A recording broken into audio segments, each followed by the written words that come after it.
Now comes to the state finances. Okay, it's a small topic. Okay, we need to see central government finance. We need to know in detail. State finance, we need to know about the general trend of all the states combined together. Okay, remember, it's not talking about one single state. It is all the states together. So it will be a normal. We have to make just a comparison. Okay. So economic survey says that the state has a consolidated gross. What is consolidated gross fiscal deficit? Putting all the states together. So economic survey don't have the revised estimate of 2021. It is have only the budget estimate. Okay, so the budget estimate of 2021 is, so the combined gross fiscal deficit is 2.8%, but it will change. It will change when? Once the 2021 is revised. Why? Not only the center has been borrowing, the state is given higher.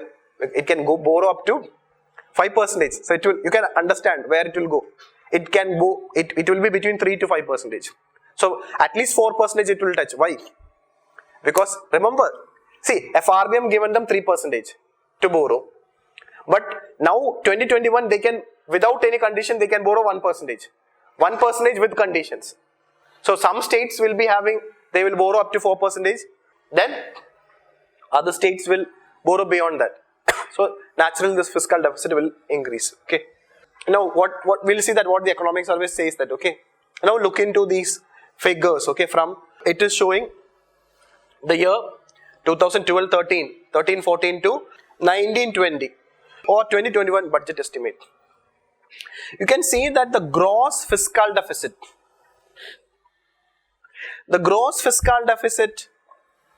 of the state together, okay, state is also, see, was showing good sign, okay, state's gross fiscal deficit was in this range, okay, 2%, 2.2, 2.6, 3, 3.5, but again they were able to control, okay, once these, from 3.5 they were able to bring down to, because it's mainly because of the 14th Finance Commission recommendation, okay, 14th Finance Commission recommendation has helped them to bring down the fiscal deficit because there was more tax devolution. Because 13th Finance Commission recommended only 32% of share. So 32 to 42 has helped them, and then there were many grants also, okay. So on an average, except 1 or 2 years, it is always below 3% in the 10-year period. So this is regarding the gross fiscal deficit. Now look into the revenue deficit. There were some years where revenue deficit used to be surplus. See, this is revenue deficit negative means, what does it mean? It is revenue surplus. So in 2012-13, in the year 2012-13, see, one of the reason this has happened, I told you, the state introduced VAT, state VAT, the revenue improved. Once they moved from sales tax to state VAT regime, the revenue improved. So these are one of the reasons, and the economy was growing in a good way. But it started increasing, and then there are reasons where revenue deficit was comparatively lower. You can see that it is less than 1%. Why this is possible? The revenue deficit grant. So the government is trying to ensure that the state revenue deficit is almost zero. So that's why the 15th Finance Commission is, because they know that it will increase. Okay, that trend you keep in mind. It was always less than, in the last 10 years it was less than 1. There have been years where there was state was having a revenue surplus, gross, every state combined together. Some states, see, there, if you take individual states, there will be some states which will be having high revenue deficits, where their revenue is lesser. Now, take the entire state debt to GDP ratio. What the the FRBM committee recommended to reduce the entire state debt to 20% of GDP. So if you take the entire state debt to GDP, it moved between 22.6 to 23, 25, 25. Now it is touched 26. So it will again increase only from 26. So it is expected that the state, the combined state debt can go up to 30 also, 30% of GDP. Plus the central government debt will touch 50%. So entire it will be 80% of GDP. Okay, it goes against it. Okay.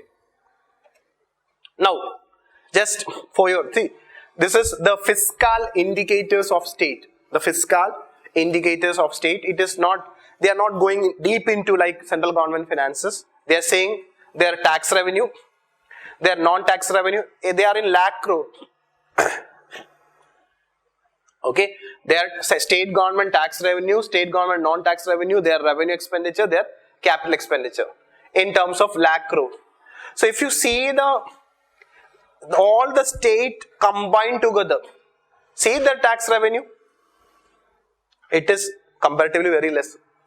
See the state, union is having more tax revenue, yes or no? See the tax revenue, they are in lakh crore. In 15-16 it is 8.5 lakh crore, 9.46 lakh crore, 11.3 lakh crore, 12.2 lakh crore, 13.4 lakh crore, 15 lakh crore. Okay, so that is there. Just have an idea. Their non-tax revenue is that much. Their revenue expenditure, so they have to borrow.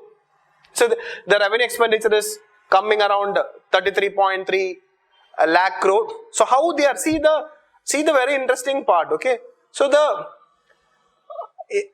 tax revenue is 15 lakh crore, non-tax revenue is 2.7. The total expenditure is coming around 40 lakh crore. So it is basically mainly the state, the center transfer is managing it, is funding those things. Just for your general idea, they will not go deep into it. Okay, since it is mentioned in the economic survey, I am just showing you. Now this is actually, we have to know this analysis by the economic survey regarding state finances. Survey says that there have been a report by or study by RBI. The RBI study on state finances is very, very important. Okay, RBI study on state finances highlights there is a decline in actual capital spending.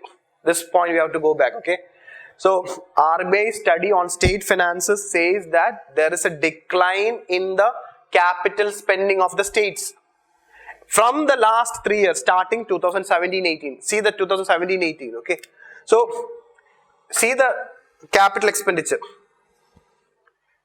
See what happened in 17-18. From 5.17 lakh crore, it was reduced to, so there is a negative growth of nearly 16% decline.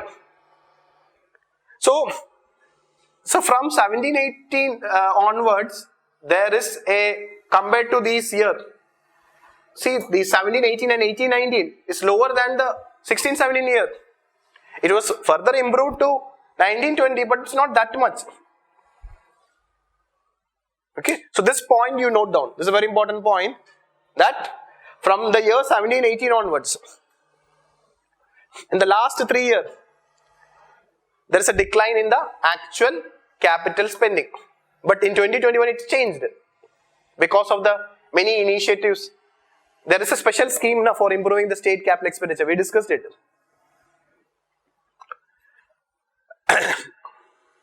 Then the survey says that in the year 1920, in 1920 what is happening? In 1920 we are having a slowdown. Our GDP growth is somewhere around 4%.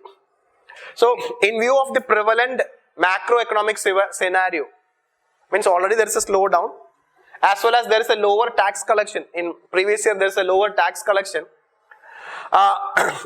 So because of the lower tax collection on the part of the states due to the prevalent economic scenario, central government allowed the state, okay, a one-time special dispensation was allowed.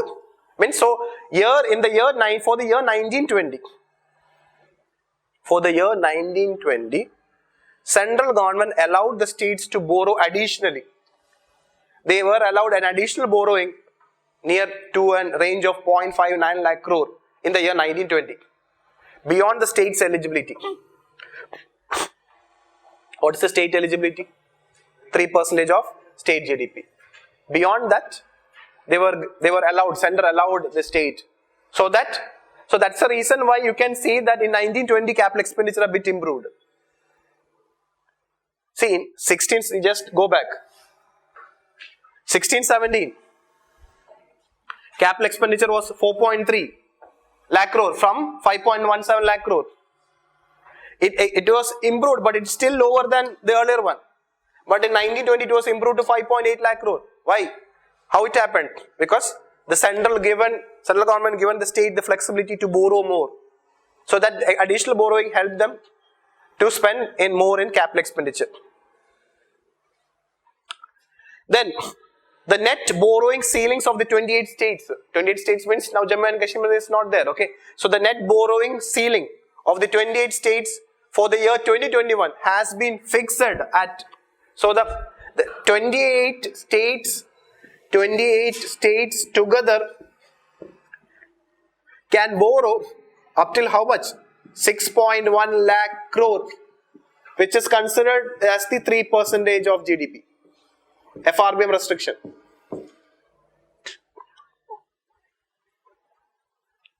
So this in the year 2021, all the state together can borrow how much?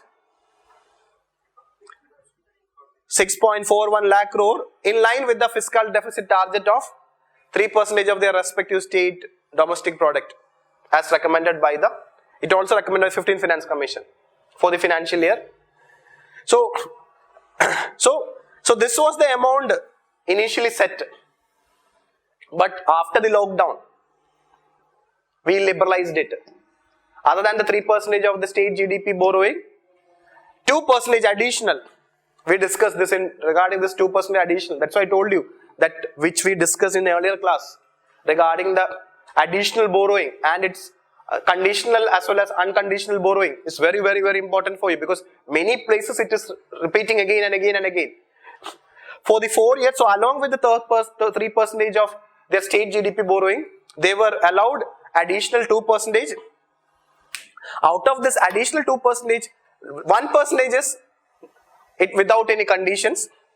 Remaining 1% is based on conditions. That is based on 4 state level reforms. They are one nation. Each were given point. They can borrow up to 0.25% of GDP. All these things we have discussed. So that 4 state level reforms is very important. One nation, one ration card. Power sector reforms. Local body reforms. And finally, ease of doing business. So revise it, okay? So that's regarding state finances, okay?